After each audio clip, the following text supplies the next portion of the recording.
Ang Gilas Pilipinas Magnificent 12 ay nakatanggap ng kabuuang insentibo na nagkakahalaga ng 12 milyon o 1 milyon para sa bawat manlalaro sa panahon ng pagbibigay ng cash incentives sa lahat ng medalists ng kamakailang ika-19 na Asian Games.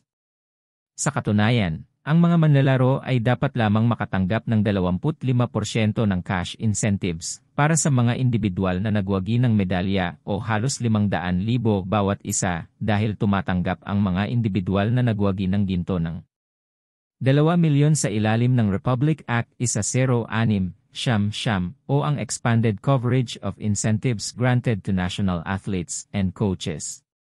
Ngunit si Pangulong Marcos Jr. ay lubhang maginoo upang doblin ang halaga na natanggap ng lahat ng medalists sa pamamagitan ng Office of the President na nagbibigay garantiya sa mga miyembro ng Gilas team na nagtapos sa 61 taong gulang na medal drought sa Asiad na hindi bababa sa 1 milyon bawat isa sa cash incentives.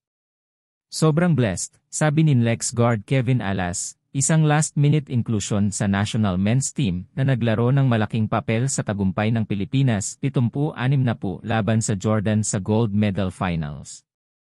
Maliban kina naturalized players Justin Brownlee at Ange Coem, lahat ng miyembro ng Gilas ay dumalo sa Gabi ng Parangal at Pasasalamat para sa bayaning atletang Pilipino noong Miyerkules ng gabi sa Rizal Memorial Sports Complex. Dumalo rin ang mga miyembro ng coaching staff maliban kay head coach Tim Con na hindi magagamit kasama ang team manager at SMC Sports Director Al Francis Chua, Deputy Team Manager Willie Marshall, PBA Board Chairman Ricky Vargas, at Samahang Basketball ng Pilipinas, SBP President Al S. Panlilio.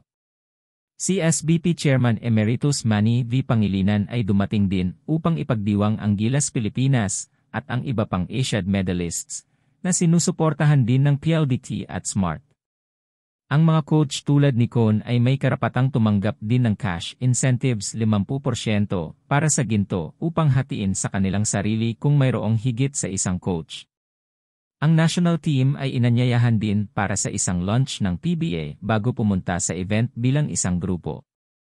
Si Marcos Jr. ay nakasama sa seremonya ng pagbibigay ng parangal na ginanap sa tulong ng Philippine Amusement and Gaming Corporation PAGCOR, kasama sina Philippine Sports Commission PSC Chairman Richard Bachman at Philippine Olympic Committee POC President Abraham Tolentino.